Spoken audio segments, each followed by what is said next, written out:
तो आइए शुरू करते हैं पेशवाओं के बारे में अध्ययन करना। पेशवाओं का जो काल है मुख्य रूप से वो 1713 ईस्वी से लेकर 1740 ईस्वी तक माना जाता है।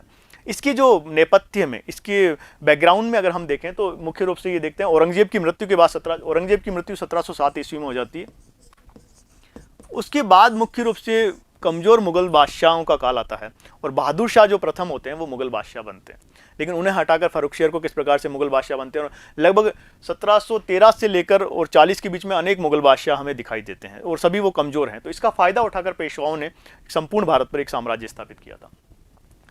शिवाजी की पृष्ठभूमि की बात करें पेशवाओं की, तो ये अष्टप्रधानों में से एक प्रमुख व्यक्ति थे। सबसे प्रमुख जो हुआ करते थे शिवाजी के अष्टप्रधान, उनमें पेशवा होते थे। हालांकि शिवाजी के समय वो इतने शक्तिशाली नहीं थे क्योंकि शिवाजी का जो व्यक्तित्व था उसके सामने ये उतनी शक्ति इकट्ठी नहीं कर पाए। इसके बाद शिवाजी के जो कमजोर उत्तराधिकारी थे उनकी वजह से ये सत्ता पर अधिकार करने में सफल रहे और विशेषकर जो शाहू थे उनके समय इनकी शक्ति का उत्थान हम देखते हैं। और मुख्य रूप से जितने पेशवा हुए उनमें हम मुख्य रूप से दो पेशवाओं के बारे में अध्ययन करेंगे। एक तो बालाजी विश्वनाथ के बारे में और दूसरे हैं बाजीराव प्रथम के बारे में, जो बहुत ही प्रसिद्ध पेशवा माने जाते हैं। बालाजी विश्वनाथ और बाजीराव प्रथम, इन दो पेशवाओं के बारे में हम अध्ययन करेंगे। सबसे पहले हम बात करते हैं बालाजी विश्वनाथ की, जिन्होंने 1713 ईस्वी से लेकर 1720 ईस्वी तक शासन किया है, या उनका जो शासनकाल ये माना जाता है। दोस्तों, इस समय जो सैयद बंधु थे, याद रखिए सैयद बंधु जो हैं वो इतिहास में एक तरह से राजा के निर्माता शासक निर्माता माने जाते हैं दिल्ली की राजनीति में, विशेषकर क्योंकि जो मुगल उत्तराधिकारी थे वो कमजोर हो गए थे और उनको मुगल शासक बनने के लिए विशेष सैयद बंधुओं की महत्वपूर्ण भूमिका थी। तो उस समय इनका उत्थान होता है बालाजी विश्वनाथ का। इन दोनों सैयद बंधुओं के नाम आप याद रखिए, अब्दुल्ला खां और हुसैन अली खां। मराठा मुगल संधि इन्हीं के समय, सैयद बंधुओं के समय ही एक मराठा और मुगल संधि होती है। विशेषकर बालाजी विश्वनाथ के समय ये संधि होती है, बहुत महत्वपूर्ण संधि मानी जाती है। ये मराठाओं का मैग्ना कार्टा माना जाता है, याद रखिए, बहुत ही महत्वपूर्ण संधि। मुगल मराठा जो संधि 1719 में हुई है उसमें बालाजी विश्वनाथ की बहुत महत्वपूर्ण भूमिका है। और ये जो संधि आगे की जो पूरी राजनीति, आगे का जो मराठा और मुगलों का जो संबंध है उसे तय करती है पूरी तरह से। ये तो याद रखें, मराठा मुगल संधि कब हुई? 1719 ईस्वी में। इस संधि की शर्तें क्या थी? देखिए, ये संधि अगर मुख्य रूप से देखें तो सैयद बंधुओं और बालाजी विश्वनाथ के बीच हुई है। हालांकि शाहू भी इस समय छत्रपति हैं, लेकिन उनकी उतनी महत्वपूर्ण भूमिका नहीं। इस पूरी संधि में बालाजी विश्वनाथ की बहुत ही महत्वपूर्ण भूमिका हम देखते हैं। इस संधि की जो प्रमुख शर्तें हैं वो है, पहली शर्त की अगर हम बात करें तो इस संधि में कहा गया था कि मुगलों द्वारा शाहू को सब प्रदेश लौटा दिए जाएंगे जो शिवाजी के स्वराज के नाम से प्रसिद्ध हैं। बहुत बड़ी उपलब्धि मानी जाएगी दोस्तों ये, क्योंकि जो हिंद स्वराज की जो बात शिवाजी करते थे वो सपना यहाँ साकार होता हुआ दिखाई दे रहा है। दूसरा था कि वो खानदेश, बरार, गोंडवाना, हैदराबाद और कर्नाटक के मराठों द्वारा हाल ही में जीते गए प्रदेश भी उनका अधिकार स्वीकार कर लिया जाएगा। यानी जितने प्रदेश मराठों ने उसके बाद जीते थे उन पर भी मराठों का अधिकार मान लिया जाएगा। इसके अलावा इसकी तीसरी शर्त की बात करें इस संधि की, तो मराठों को दक्कन के 6 प्रांतों में चौथ और सरदेशमुखी नामक कर वसूल करने की अनुमति दे दी जाएगी। याद रखिए, चौथ और सरदेशमुखी कर जो है वो शिवाजी ने शुरू किए थे वसूल करना। तो ये भी देख रहे हैं कि दक्कन के जो 6 प्रांत हैं प्रमुख, उनमें भी एक तरह से मुगल इस बात के लिए राजी हो गए कि वहाँ उनको चौथ और सरदेशमुखी कर वसूल करने का अधिकार वहाँ मिल जाएगा। चौथ के बदले उन्हें 15,000 मराठा सैनिक मुगल सम्राट की सेवा में रखने होंगे, जो कोई बहुत बड़ी बात नहीं मानी जा सकती। और जो चौथी इसकी शर्त है संधि की, वो है दिल्ली में नजरबंद शाहू की माता यसुबाई और उनकी जो पत्नी सहित मराठा राज परिवार के सदस्यों को मुक्त कर दिया जाएगा। औरंगजेब ने जितने भी राज परिवार के लोगों को, मराठा राज परिवार के लोगों को बंदी बना लिया था, उन सबको इस संधि के बाद रिहा कर दिया गया। तो ये जो संधि है ये मुख्य रूप बहुत ही महत्वपूर्ण मानी जा सकती है मराठा साम्राज्य की स्थापना, और इसमें बालाजी विश्वनाथ का बहुत ही महत्वपूर्ण भूमिका हम देखते हैं। अब इस संधि के परिणाम क्या निकले? संधि के परिणाम ये निकले कि जो उस समय फर्रुखशियर जो शासक था इससे पहले, उसे हटा दिया गया। किसकी सहायता से? इन पेशवाओं की सहायता से उसे हटा दिया गया और उसकी जगह रफ़ी-उद-दर्जात को नया मुगल सम्राट बनाया गया। तो देखिए कितनी महत्वपूर्ण संधि है, इसने मुगल बादशाह तक को बदल दिया। तो ये फर्रुखशियर को हटाकर उसे रफ़ी-उद-दर्जात को शासक बनाया गया, मुगल बादशाह बनाया गया। दूसरे इसका परिणाम ये निकला कि मुगल मराठा संधि की स्वीकृति प्रदान की गई। इसके बाद ये जो नया बादशाह बना है उसने इस पूरी संधि को मान्यता दे दी। इसके अलावा जो तीसरा परिणाम इसका निकला वो था दक्कन में चौथ और सरदेशमुखी करों की वसूली का अधिकार भी पूरी तरह से मराठों को दे दिया गया। एक तरह से उनको राजस्व प्रदान कर दिया गया, उनको राजस्व प्राप्त करने का अधिकार इस संधि के माध्यम से दे दिया गया। इसी वजह से, इस पूरी संधि की सफलता की वजह से हम देखते हैं कि जो बालाजी विश्वनाथ है उन्हें मराठा साम्राज्य का द्वितीय संस्थापक कहा जाता है। याद रखिए, मराठा साम्राज्य का द्वितीय संस्थापक किसे कहा जाता है? बालाजी विश्वनाथ को। और पहले संस्थापक कौन है? शिवाजी हैं इसके पहले संस्थापक, और दूसरे हैं बालाजी विश्वनाथ। तो इस प्रकार हमने बालाजी विश्वनाथ के बारे में, जो पहले पेशवा थे, जो पहले शक्तिशाली पेशवा थे, उनके बारे में हमने अध्ययन किया। अब हम बात करेंगे बाजीराव प्रथम। अगर वो पहले शक्तिशाली और महत्वपूर्ण पेशवा माने जाते हैं और मराठा साम्राज्य के द्वितीय संस्थापक माने जाते हैं, लेकिन सबसे महत्वपूर्ण और प्रसिद्ध अगर हम बात करें कोई पेशवा थे तो वो थे बाजीराव प्रथम। बाजीराव प्रथम, जिनका जो शासनकाल है वो 1720 ईस्वी से लेकर 1740 ईस्वी तक माना जाता है। ये बालाजी विश्वनाथ के पुत्र थे। इनका एक प्रसिद्ध, जब ये पेशवा बनते हैं तो ये अपने जो छत्रपति हैं शाहू, उनके सामने एक वाक्य कहते हैं, उनके प्रसिद्ध कथन है उनका कि हमारे लिए यही समय है। ये उनकी राजनीतिक महत्वाकांक्षा को दिखाता है दोस्तों, उनका जो वाक्य है।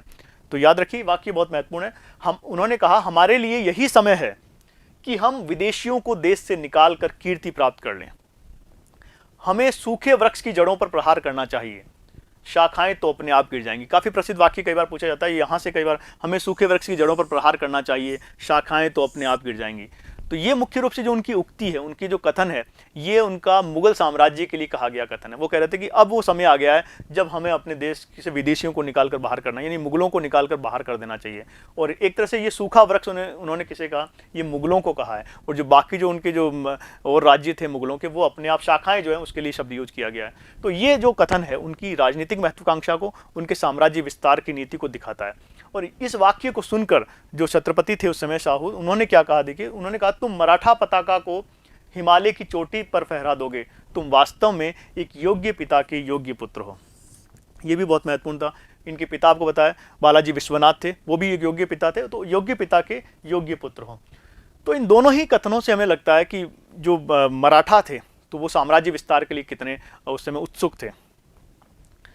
अगर हम बात करें बाजीराव प्रथम की उपलब्धियों के बारे में, तो सबसे पहले उन्होंने जो पहली उपलब्धि थी वो 1724 ईस्वी में उन्होंने मालवा को विजित कर लिया। इसके बाद उन्होंने दूसरी जो उनकी महत्वपूर्ण उपलब्धि मानी जाती है वो है जयपुर के शासक सवाई जयसिंह द्वितीय के साथ उनकी मित्रता। एक तरह से उन्होंने राजपूतों के साथ गठबंधन तैयार कर लिया, क्योंकि राजपूत जो थे वो उत्तर भारत की सबसे बड़ी शक्ति थे, वो काफ़ी वीर योद्धा माने जाते थे। इसलिए उन्होंने एक तरह से राजपूतों के साथ ये संबंध, मैत्रीपूर्ण संबंध स्थापित किए। जैसे जिस तरह का मैत्रीपूर्ण संबंध शिवाजी ने स्थापित करने का प्रयास किया था, उसी प्रकार के संबंध बाजीराव प्रथम ने भी राजपूतों के साथ स्थापित किए। इसके बाद पेशवा निजाम संघर्ष, बहुत ही महत्वपूर्ण। दक्षिण भारत में अगर कोई सबसे बड़ी शक्ति उस समय थी तो वो था निजाम। तो निजाम का साथ इनका संघर्ष स्वाभाविक था। तो ये काफ़ी लंबा संघर्ष चला है इनका, और अंततः इस संघर्ष में मराठाओं की विजय होती है। तो पेशवा निजाम संघर्ष की बात करें तो इसका मुख्य कारण क्या था? इसका मुख्य कारण था कि निजाम जो था वो 1719 की जो संधि हुई थी, अभी हमने संधि के बारे में पढ़ा, 1719 की जो संधि थी मराठों और मुगलों के बीच, उसको ये मान्यता नहीं दे रहा, उसका बार बार उल्लंघन कर रहा था वो। इसके अलावा वो शाहू के स्थान पर वो संभाजी जो थे उनका समर्थन कर रहा था छत्रपति के रूप में, ये भी एक बड़ा कारण। तीसरा कारण था कि वो दक्कन पर अधिकार करने की उसकी महत्वाकांक्षा, जबकि दक्कन पर पूरी तरह से मराठों का आधिपत्य था और बार बार वो कोशिश करता था कि मराठों के खिलाफ सैनिक अभियान करता था। तो दक्कन में उसकी जो महत्वाकांक्षा थी वो भी एक प्रमुख कारण थी दोनों के बीच संघर्ष का। अब उनके बीच एक युद्ध होता है जो सब मार्च 1728 ईस्वी में एक युद्ध होता है जिसमें निजाम की पराजय होती है, और उन दोनों के बीच एक संधि होती है जिसे मुंगी सिवगांव की संधि कहा जाता है। दोस्तों, बहुत ही महत्वपूर्ण संधि है ये मुंगी सिवगांव की संधि। पहली संधि जो कि मुगलों के साथ की थी पेशवाओं ने 1719 में, वो महत्वपूर्ण है। दूसरी जो संधि है वो निजाम के साथ दक्षिण के लिए की गई है, मुंगी सिवगांव की संधि, ये भी बहुत महत्वपूर्ण संधि मानी जाती है। तो दो संधियों को आप जरूर याद रखें पेशवाओं के शासनकाल में। एक तो मुगल मराठा संधि 1719 जिसे मेघना कार्टा कहा जाता है, और दूसरी जो संधि है वो मुंगी सिवगांव की संधि है जो कि निजाम के साथ की गई थी बाजीराव प्रथम के समय।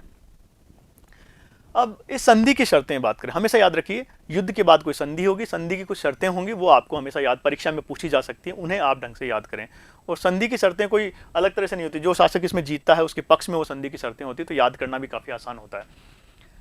तो पहली शर्त की अगर हम बात करें तो निजाम ने संभाजी की सुरक्षा की जिम्मेदारी छोड़कर, निजाम ने संभाजी को एक तरह से उनका समर्थन देना उनको बंद कर दिया, और शाहू को एक तरह से उन्होंने छत्रपति स्वीकार कर लिया और उन्हें पहनला भेजकर स्वीकार कर लिया। तो संभाजी को एक तरह से पूरी तरह से मान लिया गया कि जो उत्तराधिकार का संघर्ष चल रहा था मराठों के बीच, एक तरह से यहाँ हमें वो खत्म होता हुआ दिखाई देता है एक बार। तो दूसरा इसकी जो इस संधि की शर्तें हैं वो है, छीने गए जो मराठा प्रदेश थे वो मराठा कैदियों को छोड़ दिया गया। तो जो निजाम ने कुछ प्रदेश हथिया लिए थे, छीन लिए थे मराठों के, तो वो उसने छोड़ दिए। इसके अलावा मराठा कैदियों को भी उसने छोड़ने का निर्णय लिया।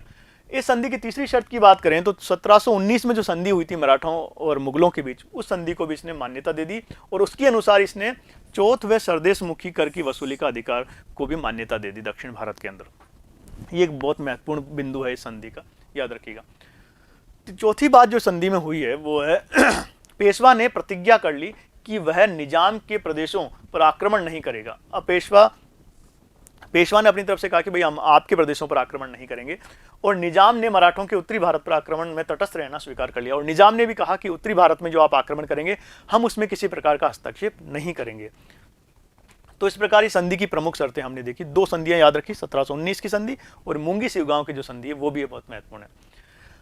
अब 1728 का वर्ष है, इसमें अब जो बाजीराव प्रथम है वो मालवा और बुंदेलखंड के प्रदेशों पर भी अधिकार कर लेते हैं। अपनी साम्राज्य विस्तार की नीति को लगातार जारी रखते हुए बाजीराव प्रथम 1728 ईस्वी में मालवा और बुंदेलखंड के जो मुगल प्रदेश हैं उन पर भी वो अधिकार कर लेते हैं। और 1737 ईस्वी में वो दिल्ली कूच करते हैं। लेकिन दिल्ली कूच करने का सिर्फ उनका केवल यही था कि अवध का जो सूबेदार था उसको सबक सिखाने के लिए वो दिल्ली कूच करते हैं। हालांकि इस बात से जो मुगल सम्राट था, मुगल बादशाह था, काफ़ी भयभीत हो जाता है। लेकिन इस बीच जो बाजीराव प्रथम वो कहते हैं कि हमारा उद्देश्य आपको आपके साम्राज्य पर अधिकार करना नहीं, दिल्ली पर अधिकार करना नहीं, बल्कि हम अवध का जो सूबेदार है उसे हम सबक सिखाना चाहते हैं। इसके बाद 1738 ईस्वी 17 जनवरी 1738 ईस्वी में निजाम के विरुद्ध भी एक अभियान किया गया, क्योंकि निजाम जो था वो संधि की शर्तों का बार बार उल्लंघन कर रहा था, इसीलिए उसके विरुद्ध एक अभियान किया गया और निजाम एक बार फिर पराजित हो गया है। और उसके साथ एक दूसरी संधि की गई, वो है दोरहा सराय की संधि। दोरहा सराय की संधि ये भी निजाम के साथ की गई एक प्रमुख संधि मानी जाती है। इस संधि के द्वारा मालवा तथा नर्मदा से चंबल तक के प्रदेशों पर अधिकार मान लिया गया। निजाम ने मान लिया कि मालवा से लेकर जो नर्मदा और चंबल के जो प्रदेश हैं उन पर उसने मराठों का अधिकार उसने मान लिया। इसके अलावा 1740 ईस्वी में निजाम उल मुल्क के पुत्र नासिर जंग को भी बाजीराव प्रथम ने पराजित किया था। और उसके साथ एक बार फिर उसी से मुंगी जो शिवगांव की संधि थी उसकी जो शर्तें थी उस पर उससे हस्ताक्षर करवा लिए गए। तो इस प्रकार हम कहते हैं बाजीराव जो प्रथम है उसने एक विशाल साम्राज्य खड़ा किया और मुगल जो मराठा साम्राज्य थे उनकी प्रतिष्ठा को और अधिक बढ़ा दिया। अब इस महान व्यक्ति का जो मृत्यु, इनका बाजीराव प्रथम की जो मृत्यु है 8 मई 1740 ईस्वी में हो गई। तो इस प्रकार हमने पेशवाओं के बारे में जो अध्ययन किया है वो ये बताता है कि किस प्रकार जो सपना शिवाजी ने देखा था एक मराठा साम्राज्य स्थापित करने का, मराठा स्वराज्य स्थापित करने का, हिंदू स्वराज्य स्थापित करने का, उस स्वप्न को पेशवाओं ने साकार रूप प्रदान किया था। तो दोस्तों आशा करते हैं कि इस पूरे भाग में आपको शिवाजी और पेशवाओं के बारे में जो आपकी जानकारी थी उसमें वृद्धि हुई होगी।